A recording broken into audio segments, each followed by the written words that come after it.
Crash course में सारे videos लगभग मैंने दे दिए हैं। अब डेली प्रैक्टिस और रिवीजन करना है। जो लोग क्रैश कोर्स से जुड़ना चाहते हों जीएस के अर्थात पहले पेपर के, वो 9453775039 पे व्हाट्सएप करके जुड़ सकते हैं। नीचे डिस्क्रिप्शन बॉक्स में लिंक दिया हुआ है हमारे टेलीग्राम ग्रुप का, जय हो लॉ स्टडी का, उसे अवश्य ज्वाइन कर लें। इसके अलावा जे या अन्य कोई परीक्षा दे रहे हैं करंट अफेयर्स के लिए डेली परीक्षा खबरी जो वीडियो मैं देता हूँ उसे देखना न भूलें। जय हो स्टडी चैनल पे आता है। जो टेलीग्राम हमारा ग्रुप है डिस्क्रिप्शन बॉक्स में लिंक दिया हुआ है, वहाँ पर जा कर के आप सारे वीडियोस प्राप्त कर सकते हैं डेली। उसका चाहें तो नोट्स तैयार कर सकते हैं, अन्यथा महीने में मैं पूरे मंथ का एक साथ करंट अफेयर्स नोट्स वो दे देता हूँ, तो वो भी आप एकत्र कर सकते हैं। काफ़ी लाभदायक होगा किसी भी परीक्षा में, पीसीएस में तो रहेगा ही रहेगा। दूसरी बात आपको बताना चाहता हूँ कि अब जो शेड्यूल रहेगा हमारा, 2 वीडियोज़ डेली आएंगे। पहला जो वीडियो होगा मुख्य परीक्षा से संबंधित होगा। मुख्य परीक्षा में जो आपका जीएस है और लॉ है उसको सम्मिलित करते हुए पेपर एक वीडियो आएगा। इसी तरीके से यह अर्थात शाम को जो वीडियो आएगा इसमें जीके और लॉ का पेपर दोनों को सम्मिलित करते हुए बनाएंगे। आइए शुरू करते हैं आज के पहले सेशन को। विधि शास्त्र की उत्पत्ति सबसे पहले कहाँ हुई? ये प्रश्न सारे पूछे गए हैं, ठीक है, ये भी याद रखिएगा। जितने प्रश्न मैं कराऊंगा यहाँ पे वन लाइनर या फिर अन्य मैक्सिमम जो है पूछे जा चुके हैं। विधि शास्त्र की उत्पत्ति सबसे पहले कहाँ मानी जाती है? तो रोम में मानी जाती है। अर्थात जो विधिवेत्ता हैं उनसे अगर बात करें ऑथेंटिक रूप से विधि शास्त्र की उत्पत्ति जो हुई शास्त्र के रूप में, ऐसा नहीं कि विधि का जन्म रोम में हुआ। विधि तो उतनी ही पुरानी जितना मानव का अस्तित्व है। रहने के लिए कुछ न कुछ नियम कानून तो बनाए ही होंगे, लेकिन विधि शास्त्र जो आधुनिक विधि का अध्ययन प्रारंभ हुआ, स्वतंत्र अध्ययन प्रारंभ हुआ, वो रोम में प्रारंभ हुआ। विधि शास्त्र लैटिन शब्द जूरिस प्रूडेंशिया से लिया गया है, जिसका तात्पर्य है विधि का बुनियादी ज्ञान। इसमें जूरिस का अर्थ है विधिक तथा प्रूडेंशिया का अर्थ है ज्ञानवाचक। विधि शास्त्र विधि, अब ये यहाँ पर प्रश्न ये पूछता है कि जूरिस प्रूडेंशिया ये कौन सा शब्द है, कहाँ का शब्द है? तो लैटिन शब्द है, याद रखना है, ठीक है। विधि शास्त्र विधि के आवश्यक सिद्धांतों का वैज्ञानिक संश्लेषण है। ये कथन किसका है? तो एलन महोदय ने यह कथन कहा है कि विधि शास्त्र विधि के जो आवश्यक सिद्धांत हैं उनका वैज्ञानिक संश्लेषण है या विश्लेषण है। एलन ने कहा है। किसने कहा है कि विधि शास्त्र विधि का नेत्र है या आंख है? ठीक है, विधि का आईज ऑफ लॉ विधि शास्त्र को कहा। किसने कहा? लास्की ने कहा। ठीक है, किसने कहा? लास्की ने कहा। लास्की नेत्र याद रखेगा, लास्की नेत्र, लास्की आईज, इस तरीके से याद रखेंगे, याद रहेगा। विधि शास्त्र विधि के ज्ञान का दार्शनिक पक्ष है। यह कथन किसका है? देखिए, ये एक ऐसा पार्ट है आपके सिलेबस का जिससे आपको रटना ज़्यादा है, समझना कम है। तो रटने के लिए क्या विधि अपनानी है? वो विधि यह है कि आप इन सब की कोडिंग कर लें अपने मन में, अपने दिमाग में, या फिर कहीं लिख लें। बार बार रिवीजन करने से वो दिमाग में चढ़ जाएगा। विधि शास्त्र विधि के ज्ञान का दार्शनिक पक्ष है, ज्ञान का दार्शनिक पक्ष है। किसने कहा है? तो पैटन ने कहा है। ये विधि शास्त्र मानवीय एवं दैवीय वस्तुओं का ज्ञान है। न्याय व अन्याय अर्थात सही और गलत का विज्ञान है। यह कथन किसका है? तो यह अल्पियन ने कहा है। जब कथन की हम बात करते हैं तो कथन ज्यों का त्यों लिखा जाता है। ये कथन किसका है? तो वो कथन किसी विशेष विधिशास्त्री ने कही होती है। जैसे इसको अन्याय सही या गलत का विज्ञान है, या फिर दैवी वस्तुओं का ज्ञान है, मानवीय एवं दैवी वस्तुओं का ज्ञान है, ये अल्पियन ने कहा है। किसने विधिशास्त्र को अधिवक्ताओं की बहिर्मुखता, विधिवेत्ताओं की बाह्यदर्शिता ये कहा है? तो ये जूलियस स्टोन ने कहा है। किसने विधिशास्त्र को अधिवक्ताओं की बहिर्मुखता या विधिवेत्ताओं की बाह्यदर्शिता, तो ये आउटवर्टनेस ऑफ लॉयर्स किसने कहा है? याद रखेगा जूलियस। देखिए, स्टोन से याद रखेगा, जो पत्थर है, स्टोन है, वो आप घर में तो फेंकोगे नहीं, घर के बाहर फेंकोगे। आउटवर्ट याद रखेगा, बहिर्मुख, बहिर्मुखता, इस तरीके से कोड मन में आपके रहेगा। ध्यान रखिएगा कि जूलियस स्टोन का यह कथन उनकी प्रसिद्ध पुस्तक the province and function of law में वर्णित है। तो यहाँ से एक फैक्ट और याद रखिएगा, the province and function of law किसकी पुस्तक है? जूलियस स्टोन की पुस्तक है। ऑस्टिन ने कहा है कि विधिशास्त्र मानव स्थापित विधि का दर्शन है या निश्चयात्मक विधि का दर्शन है। किसने कहा है? ऑस्टिन ने कहा है। विधिशास्त्र मानव स्थापित विधि का दर्शन है या फिर निश्चयात्मक विधि का दर्शन है। ऑस्टिन के ही अनुसार विधिशास्त्र का विज्ञान किससे संबंधित है? तो ऊपर आपने देखा निश्चयात्मक विधि से संबंधित है। किसे विधिशास्त्र का जनक कहा जाता है? तो ऑस्टिन को विधिशास्त्र का जनक कहा जाता है, क्योंकि पहली बार विधि के संदर्भ में व्यापक अध्ययन की प्रणाली जो शुरू की, ऑस्टिन ने शुरू की थी। किसने कहा है कि ऑस्टिन विधिशास्त्र में ताड़ का पेड़ है या ताड़ का वृक्ष है? ये C.K. एलन महोदय ने कहा था कि ऑस्टिन विधिशास्त्र में ताड़ का वृक्ष है। ऑस्टिन को विधिशास्त्र के इतिहास में नवयुग का सूत्रधार भी कहा जाता है। पूछेगा किसे विधिशास्त्र के इतिहास में नवयुग का सूत्रधार कहा जाता है, नए युग की शुरुआत का सूत्रधार कहा जाता है? तो ऑस्टिन को। विधिशास्त्र विधि के सामान्य सिद्धांतों का ज्ञान मात्र है, ये किसने कहा था? कीटन डीन ने कहा था कि विधिशास्त्र विधि के सामान्य सिद्धांतों का ज्ञान मात्र है। रास्को पाउंड के अनुसार विधिशास्त्र विधि का ज्ञान है।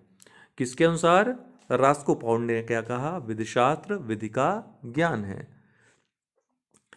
विधि का विज्ञान किसने कहा है? विधिशास्त्र को विधि के विज्ञान के रूप में निरूपित किया है, साइंस ऑफ लॉ के रूप में निरूपित किया है विधिशास्त्र को सामंड ने।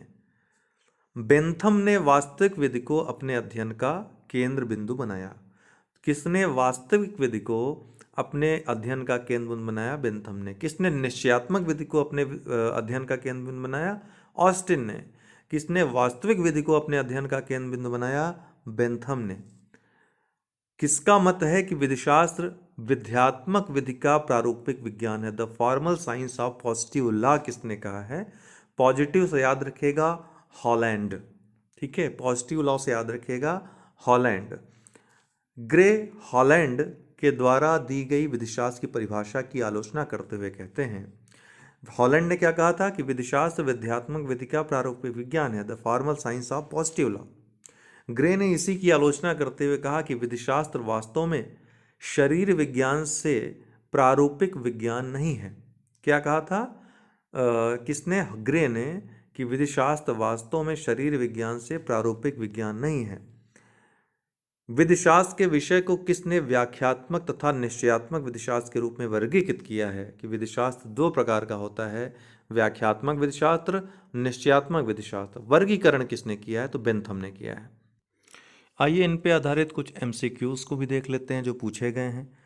विधिशास्त्र मानवीय एवं दैविक चीज़ों का ज्ञान है, अभी आपने देखा, ठीक है, मानवीय एवं दैविक चीज़ों का ज्ञान है। न्याय व अन्याय का विज्ञान है। ये यूपी CJ में 2015-16 में पूछा जा चुका। तो ये किसने कहा था? आपने अभी क्या देखा? ये अल्पियन महोदय ने दिया है ये परिभाषा। तो राइट आंसर क्या हो जाएगा इसका? इसका राइट आंसर C हो जाएगा। अल्पियन महोदय ने कहा है। क्या कहा है? विस्तृत व्याख्या पढ़ लेते हैं कि अल्पियन की यह परिभाषा विधिशास्त्र की आदर्शवादी परिभाषा की श्रेणी में मानी जाती है।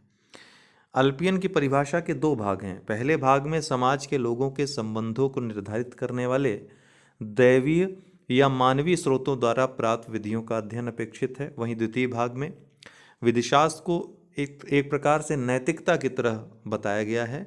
ऐसा विज्ञान माना गया है जिसके द्वारा न्याय को अन्याय से अलग किया जा सके, सही को गलत से या उचित को अनुचित से अलग किया जा सके। अल्पियन की परिभाषा जैमिनी द्वारा दी गई विधि या धर्म की परिभाषा से सन्निकट है। अगर प्रश्न पूछा जाए कि किसकी परिभाषा विधिशास्त्र की जैमिनी द्वारा दी गई विधि जो धर्म पर आधारित थी उसकी परिभाषा के सन्निकट है, तो वो अल्पियन की। अगला प्रश्न है कि किसने कहा है कि विधिशास्त्र विधि का नेत्र है, आईज हैं? तो किसने कहा? लास्की ने कहा है। अभी हमने देखा तो लास्की ने कहा है कि विधिशास्त्र विधि का नेत्र है, आँख हैं।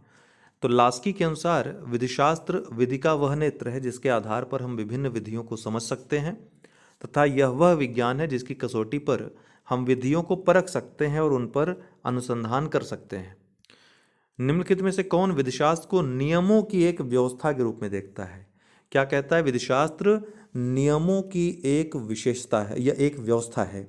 तो ये किसने कहा? हार्ट ने कहा है। किसने कहा है? हार्ट ने कहा है कि यह नियमों की एक व्यवस्था है। बी। तो HLA हार्ट विधिशास्त्र को नियमों की एक व्यवस्था के रूप में देखते हैं। हार्ट विश्लेषणात्मक शाखा से संबंधित थे, ये भी याद रखिएगा, मिलान करने के लिए आता है। तो हार्ट विश्लेषणात्मक, हालांकि मिलान वाला हम एक साथ आप लोगों को डिस्कस कर देंगे। डेली वीडियो देखते रहिए।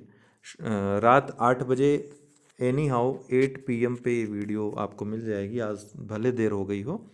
और सुबह वाली जो वीडियो है वो आपको 11 बजे मिलेगी, 11 AM पे डेली मिलेगी, मुख्य परीक्षा की दृष्टि से आएगी।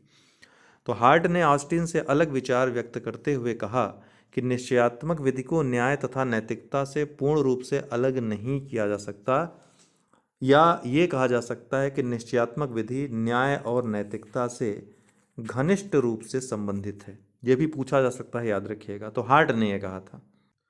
विधि दर्शन में कैटेगोरिकल इम्परेटिव, सुनिश्चित आदेश का सिद्धांत किसने प्रतिपादित किया था? तो सुनिश्चित आदेश या कैटेगोरिकल इम्परेटिव के से, कैटे से याद रखिएगा कांट। ठीक है, तो ये एक कोडिंग आपके लिए मैं बता दे रहा हूँ यहीं पे। तो कोडिंग से याद रहती हैं चीज़ें। तो कैट से याद रखिएगा कांट, कैट। तो कैटेगोरिकल इम्परेटिव या सुनिश्चित आदेश इमैनुअल कांट द्वारा ये प्रतिपादित किया गया था इसका। तो जर्मन विधिशास्त्री एवं दार्शनिक इमैनुअल कांट द्वारा विधि दर्शन में कैटेगोरिकल इम्परेटिव निरपेक्ष आदेश का सिद्धांत प्रतिपादित किया गया था। किसने विधिशास्त्र को अधिवक्ताओं की बहिर्मुखता, भी हाल ही में हमने आपको बताया कि आउटवर्ड्स ऑफ लॉयर्स किसने कहा है? तो बहुत आसानी से आपको मैंने क्या बताया, स्टोन या पत्थर अपने घर में तो फेंकेंगे नहीं, बाहर ही फेंकेंगे। तो जूलियस स्टोन, इस तरीके से याद रखेंगे आप लोग। तो प्रोफेसर जूलियस स्टोन ने अपनी पुस्तक legal system and lawyers reasoning और the province and function of law में, ये पुस्तक का नाम याद रखिएगा, में विधिशास्त्र को अधिवक्ताओं की बहुमुखी अभिव्यक्ति या बहिर्मुखता, लॉयर्स एक्सट्रोवर्जन कहा है। ठीक है, या आउटवर्शन या एक्सट्रोवर्शन। इसका आशय यह है कि अधिवक्तागण वर्तमान ज्ञान के स्रोतों के आधार पर विधि की अवधारणाओं, पद्धतियों, आदर्शों का जो परीक्षण करते हैं, इसे ही विधिशास्त्र की विषय वस्तु कहा जा सकता है। प्रोफेसर स्टोन ने विधिशास्त्र की विषय सामग्री को 3 वर्गों में बांटा। किसमें? विश्लेषणात्मक विधिशास्त्र, क्रियात्मक विधिशास्त्र और न्याय का सिद्धांत। 3 वर्गों में प्रोफेसर स्टोन ने विधिशास्त्र की विषय सामग्री को बांटा। वकीलों का कार्य शब्दों से है, ये उसकी कला के लिए कच्चे माल हैं। वकीलों के कार्य शब्दों से है और जो शब्द हैं उसकी कला के लिए, वकीलों की कला के लिए कच्चे माल हैं। तो यहाँ पे एक्सट्रोवर्ट ये शब्द तो नहीं है, लेकिन आप जब पढ़ेंगे तो समझ में आ जाएगा कि एक्सट्रोवर्टनेस जो शब्द होते हैं ये बाह्य होते हैं, आंतरिक नहीं होते हैं, आंतरिक मूल्य होते हैं। तो वकीलों का कार्य शब्दों से है, ये उसकी कला के लिए कच्चे माल हैं। किसने कहा है? ये जूलियस स्टोन ने ही कहा है। विधिशास्त्र की परिभाषा को उसकी व्याख्या करते हुए उन्होंने ये कहा है कि ये उसकी कला के लिए कच्चे माल हैं, वकील की कला के लिए, अर्थात वकालत की बात ये कर रहे थे। तो ए वाला राइट आंसर होगा। तो प्रसिद्ध विधिशास्त्री प्रोफेसर जूलियस स्टोन ने कहा है कि वकीलों का कार्य शब्दों से है, ये उसकी कला के लिए कच्चे माल हैं। इन्होंने अपनी पुस्तक the province and function of law में कहा है कि विधिशास्त्र विधिवेत्ता की बाह्यदर्शिता है, एक्सट्रोवर्टनेस है। प्रमुख संस्थान जो आपके जीएस के पहले पेपर में पूछे जाते हैं या पूछे जा सकते हैं, भारतीय सब्जी अनुसंधान संस्थान IIVR या शाक भाजी अनुसंधान संस्थान कहाँ पर है? वाराणसी, उत्तर प्रदेश में है। बहुत बार पूछा गया है और इस बार भी पूछा जा सकता है। भारतीय दलहन अनुसंधान संस्थान या IIPR भी दे देगा, याद रखिएगा, पी से याद रखिएगा, पल्स, कानपुर में है। भारतीय गन्ना अनुसंधान संस्थान IISR, शुगर से याद रखिएगा, S, तो लखनऊ में है। भारतीय बागवानी अनुसंधान संस्थान IIHR, हार्टिकल्चर से याद रखिएगा, बेंगलुरु में है। केंद्रीय मृदा लवणता अनुसंधान संस्थान CSSRI, ये करनाल में है, हरियाणा में। केंद्रीय कंद फसल अनुसंधान संस्थान CTCRI, ये तिरुवनंतपुरम, केरल में है। अंतर्राष्ट्रीय चावल अनुसंधान संस्थान कहाँ है? लॉस बानोस, फिलीपींस में है। ठीक है, कहाँ है? फिलीपींस, मनीला के पास, लॉस बानोस में। केंद्रीय शुष्क क्षेत्र अनुसंधान संस्थान CAZRI, या कजरी के रूप में इसको जानते हैं, ये जोधपुर में है। केंद्रीय शुष्क क्षेत्र अनुसंधान संस्थान। विभिन्न प्रकार के रेशम और कहाँ पर सबसे ज़्यादा पाए जाते हैं? तो ईरी रेशम ये असम में बहुतायत में पाया जाता है, असम है इसका मुख्य केंद्र। मूगा रेशम का मुख्य केंद्र भी असम है। शहतूत रेशम का मुख्य केंद्र कर्नाटक है। टसर रेशम का मुख्य केंद्र झारखंड है। शक्कर का प्याला किसे कहते हैं? अभी हाल ही में शक्कर के प्याले के रूप में जो ICAR है उसके द्वारा किसे कहा गया है, किस स्टेट का नाम लिया गया है? तो उत्तर प्रदेश। एकदम नया सवाल है, आ सकता है, याद रखिएगा। शक्कर का प्याला उत्तर प्रदेश। क्यों? क्योंकि शक्कर सबसे ज़्यादा और गन्ना सबसे ज़्यादा उत्पादित उत्तर प्रदेश में हो रहा है। Doctorate of rice research DRR कहाँ पर है? हैदराबाद में है। Directorate of wheat research DWR, पूछा जा चुका कई बार, करनाल में, हरियाणा में। डायरेक्टरेट ऑफ मेज रिसर्च, मेज का, ये नई दिल्ली में है। डायरेक्टरेट ऑफ पल्सेज रिसर्च, ये कानपुर में है। विभिन्न फसल, उनकी प्रजातियां जो PCS में बहुतायत में पूछी गई हैं। सरसों की पूसा बोल्ड, वरुणा। धान की बारानी द्वीप। अरहर का बहार और पारस। अलसी का नीलम, मूंगफली का चंद्रा। मसूर का पंत L406। गेहूं का सोनालिका, अर्जुन, पूसा गोल्ड, ये सभी कई बार पूछे गए हैं। विभिन्न बोर्ड, उनके मुख्यालय। कॉफ़ी बोर्ड कहाँ है? बेंगलुरु में, कर्नाटक में। रबर बोर्ड कहाँ है? कोट्टायम, केरल में। चाय बोर्ड कहाँ है? कोलकाता, पश्चिम बंगाल में। तंबाकू बोर्ड कहाँ है? गुंटूर, आंध्र प्रदेश में। तो आप लोगों को वीडियो कैसा लगा, लाइक करके कमेंट बॉक्स में अवश्य फीडबैक दें। ये आज से प्रोग्राम शुरू हुआ है, इसको अंत तक देखते जाइएगा। एक आपका रिवीजन का और अध्ययन का तरीका, थोड़ा सा किस तरह से PCSJ की हम तैयारी करें, आपको यहाँ से क्लू उसका मिलता रहेगा। अगर क्रैश कोर्स से GS के जुड़ना चाहते हैं तो 9453775039, एक साथ सारे वीडियो और PDF आपको मिल जाएंगे, उनको बार बार पढ़ लीजिए।